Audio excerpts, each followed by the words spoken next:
വളരെ ബോറായിരിക്കുന്നു. എല്ലാത്തിനും infinity power വാങ്ങിച്ചു കളാം. Take it off. What is this terrible behaviour? Ranjini ഹരിദാസിന്റെ ജഡ്ജ്മെന്റാണ് ഇപ്പൊ എല്ലാവർക്കും പ്രശ്നം. ബിഗ് ബോസ് തുടങ്ങിയിട്ടില്ല, അപ്പോഴത്തേനും കമന്റുകൾ വന്നു, കുറ്റം പറച്ചിലുണ്ട്. രഞ്ജിനി എന്തുകൊണ്ടാണ് ആ രീതിയിൽ ജഡ്ജ്മെന്റ് ചെയ്യണമെന്നുള്ളത് പോലും ഇവർ ചിന്തിക്കണില്ല. അഖിൽമാരാരാണ് നല്ലത്, രഞ്ജിനി വേസ്റ്റ് ആണ്, രഞ്ജിനിക്കില്ലാത്ത കുറ്റമൊന്നുമില്ല. റിയാസ് പിന്നെ ഒന്നും ഇടണില്ല, റിയാസിന് കുറ്റമൊന്നുമില്ല. രഞ്ജിനിക്കാണ് പ്രശ്നം. അഖിൽമാരാര് അടിപൊളിയാണ്, അഖിൽമാരാര് പാവം, അഖിൽമാരാര് സാധാരണ ജഡ്ജ്മെന്റ് ആണ് ചെയ്യുന്നത്. അഖിലാണ് അടിപൊളി, രഞ്ജിനി വെറുതെയാണെന്നൊക്കെ. ഒരു കാര്യം ആലോചിച്ചോക്കെ, ഇത് ബിഗ് ബോസിലേക്ക് കയറാനുള്ള അഗ്നിപരീക്ഷ എന്ന് പറയുന്നത് കോമണേഴ്സിന് ട്രെയിനിങ് കൊടുക്കുന്ന രീതിയിലുള്ളൊരു സംഭവമല്ലേ. അതായത് ഇതിന് മുന്നേ വന്നിട്ടുള്ള കോമണേഴ്സിനെ എടുത്ത് നോക്കി നോക്ക്. അനീഷ് ആയാലും പിന്നെ ഗോപിക, പിന്നെ ആരാ വന്നിട്ടുള്ളത്, റസ്മിന്, ആ നന്ദന, അങ്ങനെയുള്ള കുറേ ടീമുകൾ വന്നില്ലേ. ഇവർക്കൊക്കെ വന്നപ്പോൾ ഉണ്ടായിരുന്ന ഓരോ സംഭവങ്ങൾ ഉണ്ടല്ലോ, അതായത് പ്രതികരിക്കാനുള്ള മടി, അല്ലെങ്കിൽ എങ്ങനെയാണ് എന്തൊക്കെ രീതിയിലാണ്, അങ്ങനത്തെ സംഭവങ്ങളൊന്നും അറിയില്ല. ഓർക്കൊക്കെ ഉണ്ടായിരുന്ന സംഭവങ്ങൾ നികത്തിയിട്ട് നല്ല രീതിയിൽ ട്രെയിൻ ചെയ്തിട്ട് ഇവർക്ക് സെലിബ്രിറ്റികളെ ഒപ്പം നിന്നിട്ട് മത്സരിക്കാനുള്ള, അതായത് ഇവരെക്കാളും പുലികളായിട്ടുള്ള ആൾക്കാർക്കെതിരെ നിന്ന് നല്ല രീതിയിൽ മത്സരിച്ചിട്ട് ജയിക്കാൻ വേണ്ടിയിട്ട് ഒരു കോമണേഴ്സിന് കപ്പ് എടുക്കാൻ പറ്റുന്ന രീതിയിൽ ആക്കി മാറ്റുക എന്നുള്ളതാണ് ഇപ്പം മെയിനായിട്ട് ചെയ്തുകൊണ്ടിരിക്കുന്നതാണ് ഇത്രയും കണ്ടപ്പോൾ മനസ്സിലായത്. അതായത് ഇതിലേക്കൊരു തെരഞ്ഞെടുപ്പ് മാത്രമല്ല, അതായത് ബിഗ് ബോസ് മത്സരത്തേക്ക് കയറാനുള്ള ഒരു തെരഞ്ഞെടുപ്പ് മാത്രമായിട്ടല്ല അത് കാണുന്നത്.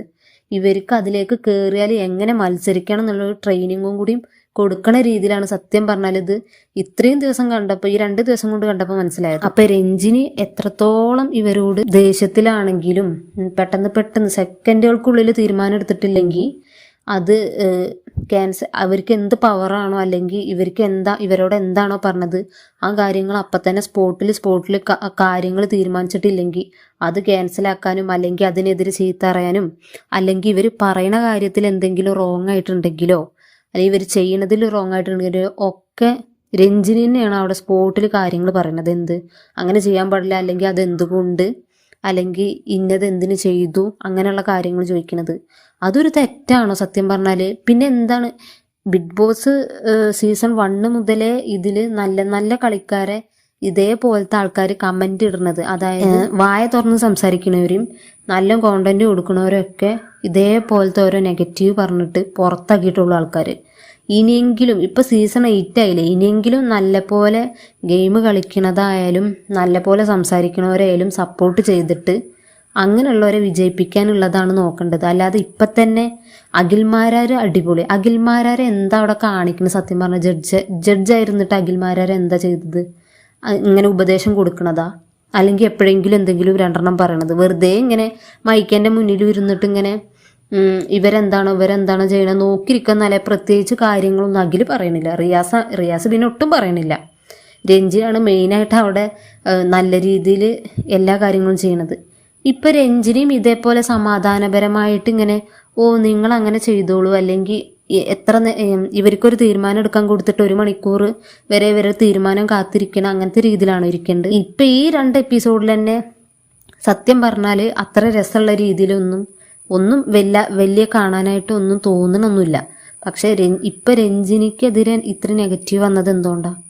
രഞ്ജിനി അതിൽ ആൾക്കാർക്ക് കാണാൻ എന്തായാലും ബിഗ് ബോസ് കാണുന്നത് തന്നെ എന്തിനാണ്? കുറേ കുറ്റം പറച്ചിൽ കാണാനും അല്ലെങ്കിൽ അടുത്ത ഗെയിമുകൾ, അങ്ങനെ പല ഓരോരുത്തരും പല രീതിയിലാണ് ബിഗ് ബോസിനെ കാണുന്നത്. ജഡ്ജ്മെന്റ് മോശമായിട്ടല്ല, ബിഗ് ബോസ് എന്നുള്ള ഗെയിമിന്റെ റൂൾസ് കൃത്യമായിട്ട് പ്രയോഗിക്കുകയാണ് രഞ്ജിനി അവിടെ ചെയ്യുന്നത്. ഈ ഷോ കാണുന്ന പ്രേക്ഷകരും ഇതൊരു സാധാ ടാലന്റ് ഷോ അല്ല എന്നുള്ളതാണ് മനസ്സിലാക്കേണ്ടത്. കാരണം ഇത് കുറേ ടാസ്കുകൾ ചെയ്യുക, അത് ജയിച്ചിട്ട് മുന്നേറുക എന്നുള്ളതല്ല. ഇത് പണ്ടത്തെ അതേപോലെ തന്നെ കമന്റുകൾ ഇപ്പം തന്നെ ഓരോ പൊട്ട കമന്റുകളാണ് വന്നുകൊണ്ടിരിക്കുന്നത്. ലാലേട്ടന് പോലും ഇല്ലാത്ത അഹങ്കാരമാണ് രഞ്ജിനിക്ക്, അഖിൽമാരാര് മാത്രമാണ് ഭേദം. ഭയങ്കര വെറുപ്പിക്കലാണ് രഞ്ജിനി ആളുകൾ കമന്റ് ഇട്ട്. അഖിൽമാരാര് അവിടെ ശാന്തനായിട്ട് ഇരിക്കുമ്പോൾ അത് നല്ല ജഡ്ജ്മെന്റും, രഞ്ജിനി കാര്യങ്ങൾ വിളിച്ചറിയുമ്പോൾ അഹങ്കാരമൊന്നും മുദ്ര കുത്തി പറയണത് എന്തുകൊണ്ടാണ്? ഇതൊരു റിയാലിറ്റി ഷോ ആണ്, അല്ല സൈലന്റ് ആയിരിക്കാൻ ഇതെന്തെങ്കിലും മെഡിറ്റേഷൻ ക്ലാസ് ആണ്. രഞ്ജിനി അവിടെ കാണിക്കണത് എന്താന്ന് വെച്ചാൽ രഞ്ജിനിക്ക് ആരോടും വ്യക്തിപരമായിട്ടുള്ള എതിർപ്പോ കാര്യങ്ങളോ ഉണ്ടായിട്ടല്ല. ഇത് ബിഗ് ബോസിന്റെ ടീം പറഞ്ഞിട്ടാണ് ഇതേപോലെ ഫയർ ആയിട്ടുള്ള ജഡ്ജ്മെന്റ് വേണമെന്ന് ബിഗ് ബോസ് ടീം പറഞ്ഞിട്ടാണ് രഞ്ജിനി ചെയ്യണത് എന്നുള്ളതാണ് കണ്ടപ്പോൾ മനസ്സിലായത്. അതായത് രഞ്ജിനിക്ക് ഇവരോടൊക്കെ എന്ത് വ്യക്തിവിരോധമുള്ളത്, വ്യക്തി വിരോധമുള്ളത്. സാധാരണക്കാരായ ആൾക്കാർ ബിഗ് ബോസിക്ക് എത്തുമ്പോൾ സെലിബ്രിറ്റികളെ പോലത്തെ കണ്ടിട്ട് പരിചയമില്ല, അങ്ങനത്തെ അതേപോലത്തെ വലിയ സപ്പോർട്ടൊന്നും ഉണ്ടാവില്ല.